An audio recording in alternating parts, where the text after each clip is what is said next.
प्रतिदिन 2 कंटेनर आएगा, नेपाल जाएगा। लेकिन आज 1.5 साल हो गया, हमें तो कहीं कंटेनर दिखा नहीं। उनको जमीन है, कोई कहता है कि हमारा 2 कट्ठा है, कोई कहता है 3 कट्ठा, कोई कहता है 4 कट्ठा है। कि हमारा जमीन चला जाएगा तो हम लोग कहाँ जाएंगे? 1 रुपया की लीज पर जमीन उन्हें दिया गया है, कहीं हो न हो किसानों से जमीन सस्ते रूप में खरीद करके वैसे ही अडानी को देने का काम किया जाएगा। हमें एक भी कंटेनर उतरते हुए नहीं देखा, न नेपाल जाते हुए देखा, न यहाँ पे आते हुए किसी कंटेनर को देखा। किसी भी चीज का शिलान्यास होता है, उद्घाटन होता है, आंतरिक उद्घाटन आज तक हमने कभी किसी चीज का नहीं देखा था। लेकिन लोग हुए हैं। सबसे पहले मैं अपने तरफ से सभी का हार्दिक अभिनंदन करता हूं। लेकिन मैं एक चीज देख रहा हूं कि जब से सम्राट चौधरी जी ने सोनपुर को गोद लिया, जब उप मुख्यमंत्री थे, उन्होंने बिहार में 11 सैटेलाइट टाउनशिप योजना के बारे में बात कही, जिसमें अपना एक सोनपुर का भी नाम लिया। लेकिन जहां भी हम जाते हैं, जितना दूर में सैटेलाइट टाउनशिप के बारे में जो जमीन का अधिग्रहण किया जा रहा है, वहां पे 50% किसान परिवार लोग हैं जिनका अपना जमीन है। कोई कहता है कि हमारा 2 कट्ठा है, कोई कहता है 3 कट्ठा, कोई कहता है 4 कट्ठा है। कि हमारा जमीन चला जाएगा तो हम लोग कहाँ जाएंगे? तो सरकार को यह भी चीज सोचना चाहिए, इन किसानों का क्या होगा जब ये लोग भूमिहीन हो जाएंगे? आखिरकार ये लोग सड़क पे आ जाएंगे। हमने बगल में यहाँ पे एक बंदरगाह बना हुआ है, जिसके ऊपर भी हमने जाकर के वीडियो बनाया है, पहले जाने उसके माध्यम से, यूट्यूब पे है, आप लोग देखिएगा।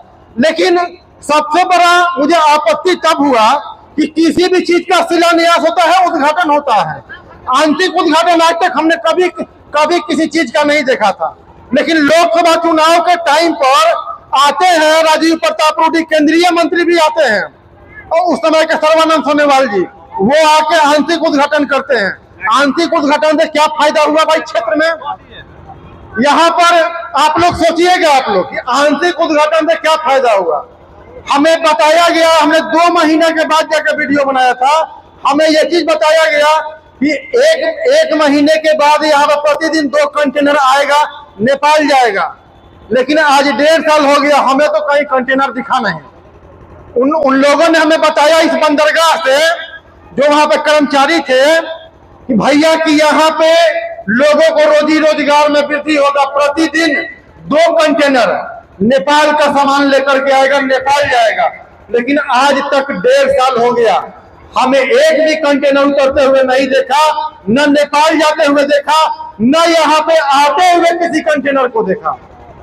और इसी तरीका से हमें लगता है कि सोनपुर सैटेलाइट टाउनशिप में किसानों का जमीन लेकर के सरकार किसी बिचौलियों से बेचेगी, जिसमें कुछ दिन पहले अडानी जी का भी आगमन हुआ।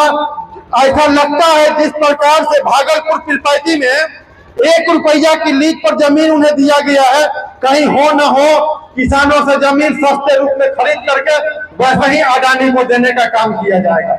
इसीलिए आप सभी जितना भी लोग यहाँ पे आए हुए हैं, सैटेलाइट टाउनशिप में 50% ऐसे लोग हैं जिनका 2 कट्ठा, 4 कट्ठा, 5 कट्ठा जमीन है, और वो जमीन उसी सैटेलाइट टाउनशिप योजना में पड़ा हुआ है।